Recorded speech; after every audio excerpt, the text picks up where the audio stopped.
Ədədlərin yuvarlaqlaşdırılması. Araşdırma müzakirə hissəsinə baxaq kitabda. Cədvəldə bəzi ölkələrin adları və 2021-ci ildə əhali sayı verilibdir. Samir cədvəldəki məlumatlara uyğun diaqram qurdu.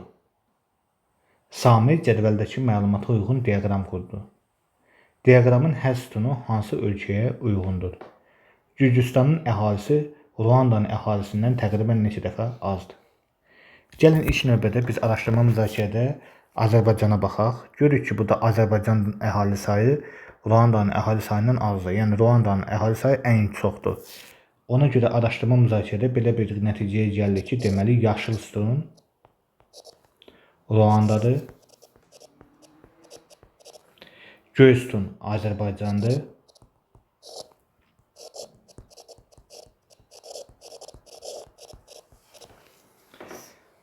Narıncı sütun Türkmenistan'dır.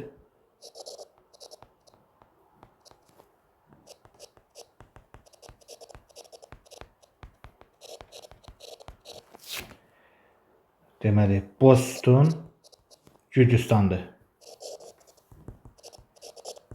İndi bizə nə deyir? Deyir, təqribi olaraq Gürcüstanın əhalisi Ruandanın əhalisindən nə qədər azdır? Gəlin birinci Ruandanın əhalisinə baxaq. Ruandanın əhalisi 11 milyon 952 min 693'dür. Bunu gəlin biz milyonluq mərtəbəsinə qədər yuvarlaqlaşdıraq. Milyonluq mərtəbəsinin rəqəmi 1'dir. 1'in qarşısındakı rəqəm 9 olduğundan 1 vahid dağıtılır. Olur 12 milyon. Deməli, Ruandanın əhalisi təqribən 12 milyondur. Gürcüstanın gəlin əhalisinə baxaq. 3 milyon 723 min 500'dür. Yenə milyonluq mərtəbəsinə qədər yuvarlaqlaşdırma aparsaq 4 milyon almış olarıq. Fikir versək təqribidir əlbəttə ki, bu Ruandanın əhalisi Gürcüstanın əhalisindən neçə dəfə böyük olar? 3 dəfə çox olar. Natal ədədlərin yuvarlaqlaşdırılmasına aid burada qaydalar var. Onun qaydaları biz 4-cü sinifdən bilirik. Deməli, natal ədədləri yuvarlaqlaşdıranda əgər ədədin qarşısındakı rəqəm 0, 1, 2, 3, 4 olarsa onda rəqəm qalar. Verilən rəqəm qalar. Nümunə 143. Onluq mərtəbəsinə qədər yuvarlaqlaşdıraq. 4'ün qarşısındakı rəqəm 3 olduğundan 4 qalır. Digər rəqəmi 0'la əvəz edirik. Yox, əgər ədədin qarşısındakı rəqəm 5, 6, 7, 8, 9 olarsa, onda rəqəm 1 vahid artar. Bunun mənası odur ki, 145 götürək.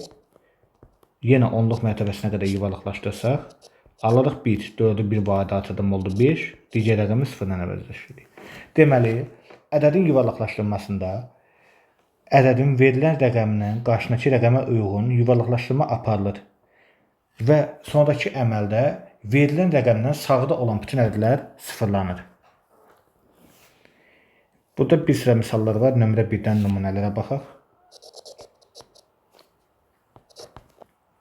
100 milyon 987. Minlik mərtəbəsinin qarşısının altından xətt çəkilibdir.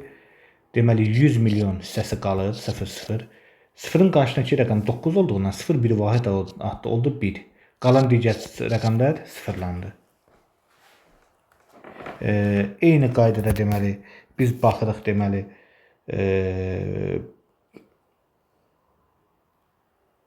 15 milyon 856 min 152'ye. Fikir versək 8'in qarşısındakı rəqəm 5'dir. 15 milyon 900 min. Sonradakı rəqəmlərin hamısını neyinirik? Sıfırlayırıq. İkinci misala baxırıq. Ədədləri 10 milyonluqlara qədər yuvarlaqlaşdıraq. Və B variantında isə 100 milyonluqlara qədər yuvarlaqlaşdıraq. Gəlin baxaq. 103 milyon 852 min 996. Birinci 10 milyonluqlara qədər yuvarlaqlaşdırırıq. 10 milyonluq mərtəbəsinin rəqəmini təyin edək. 0'dır. 0'ın qarşısındakı rəqəm 3 olduğundan 0 qalır. Digər rəqəmlərin hamısını neyinirik? Sıfırlayırıq. Deməli aldıq 10 milyon. Daha doğrusu 100 milyon.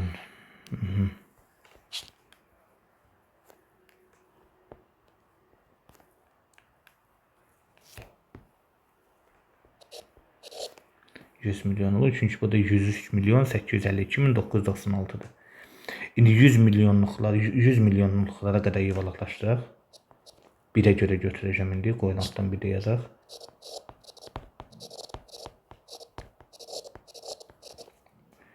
Birin qarşısındakı rəqəm 0 olduğundan 1 qalır. Qalan rəqəmlərin hamısını sıfırlayırıq. Deməli olur yenə 100 milyon. Sonra baxırıq deməli 3-cü misala ədədi işarələnmiş mərtəbəyə qədər yuvarlaqlaşdıraq. 197.152 10 minlik mərtəbəsini götürürük. 10 minlik mərtəbəsinin qabağındakı rəqəm 7 olduğundan bu bir vadadır. 9-un üstə bir gəndə 10 olur. Bir gəlir qabağa artıq olur nə qədər? 200 min olur.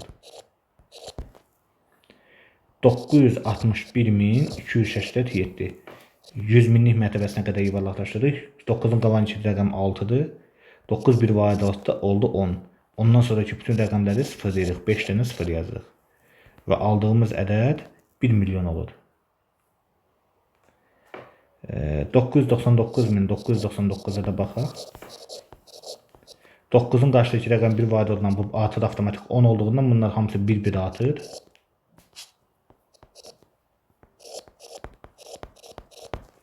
Bir milyon almış olduq.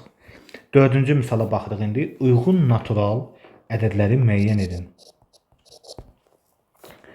Onluqlara qədər yuvarlaqlaşdırılanda 20 alınan ədədi götürək. Onluqlara qədər yuvarlaqlaşdırdıq. 20 alınıbdır. Gəlin görək. Bu da nə ola bilər? Bu da məlum ki, deməli bu da AB ədədi olsun da belə götürək üzərində xətlə. AB ədədi bu da nə ola bilər? Gəlin baxaq. 15 ola bilər, 16 ola bilər, 17 ola bilər, 18 ola bilər, 19 ola bilər, 20, 21, 22, 23 və 24 ola bilər. Niyə belə oldu? Fikir versi bizə deyir onluq mərtəbəsi. Gəlin bura 15'i qoyaq. 1 olduğundan, 1'in qarşısındakı rəqəm 5 olduğundan bu artıq 20 olar. Gəlin 24'ə baxaq. 2'nin qarşısındakı rəqəm 4 olduğundan bu 0 nədir? Qalır. İndi 5-ci misala baxırıq. ABC nöqtələrinə uyğun ədədləri milyardlıqlara qədər yuvarlaqlaşdırdıqda hansı ədədlər alınır? Gəlin baxaq 5-ciyə. Fikir versək, A 3 milyona yaxındır. Daha doğrusu 3 milyardır. Ona görə biz burada elə bir ədəd götürmək ki, bundan sonraki rəqəm nə ola bilər burada deməli? 3 milyarddır da. Burada deməli birinci hal deyirəm. Burada deməli A-nın yerinə nə ola bilər? Bir dəfə 1, 2, 3, 4 ola bilər. İkinci hal nə vaxt ola bilər? Buranı 2 götürürəm. Burada yenə 2 milyard. Burada artıq ola bilər 5, 6, 7, 8, 9. Amma A 3 milyarddan sağda olduğundan artıq bu variantı biz nə edirik? Baxmırıq. Deməli A-nın yerinə burada nə ola bilər? 3 milyard 100 milyon, 3 milyard 200 milyon, 3 milyard 300 milyon, 3 milyard 400 milyon ola bilər. Yəni burada təxmin et dediyindən mən artıq burada yazsam nə? 3 milyard 400 milyon yazsam. İndi gəlin B variantı baxaq. B variantı 4 milyona yaxın olduğundan burada təqribən nə ola bilər? 3 milyard 800 milyon götürə bilərik. C'yə baxsaq, C 4 milyarda yaxındır. Ona görə mən burada özümdən yazaram 4 milyard 100 milyon. İndi baxırıq 5-ci misala. Cədvəldə 2020-ci ildə bəzi ölkələrin əhali sayı verilir. Hansı ölkədə təqribən 200 milyon insan yaşayır? Məlum ki, bu bir dənə Pakistana uyğundur. Gəlin yoxlayaq.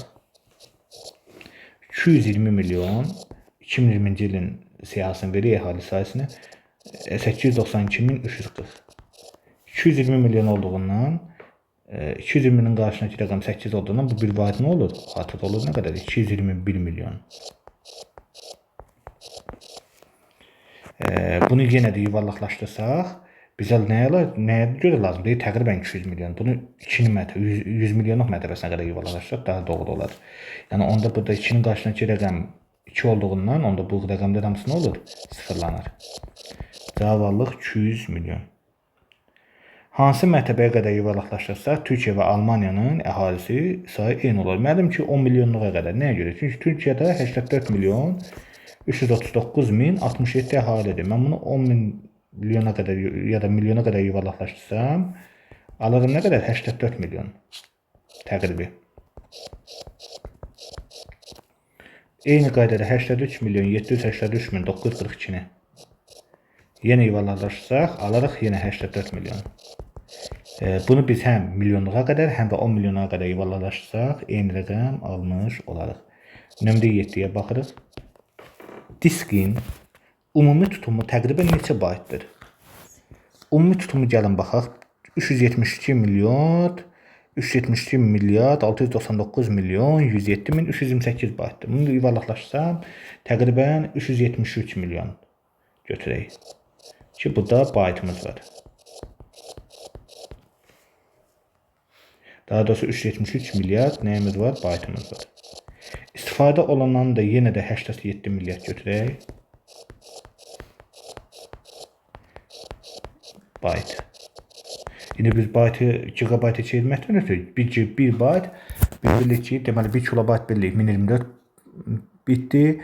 Yəni mən bir dəfə deməli, üzrsən 1024 1 kilobayt 1024 baytdır. Birinci səfər mən 373 milyardı böləcəm 1024-ə, alacağam kilobaytı. Sonra onu yenə 1024-ə bölüb alacağam nəyə? Megabaytı. Sonra yenə 1024-ə bölüb alacağıq gigabaytı. Bunu informatika dərsindən rəqəmsaldan yəqin ki bilirik. İndi bizə nə deyir? Deyir, diskin ümumi tutumu təqribən neçə baytdır? Ümumi tutumu oldu 373 milyard. Təqribən neçə bayt istifadə olunub? 87 milyard istifadə olunubdur. Nə qədəri qalıbdır? Yuvarlaqlaşdırıb deyə bilərik. Təqribən 286 milyarda nə olubdur? Baytı istifadə qalıbdır. Bu qədər.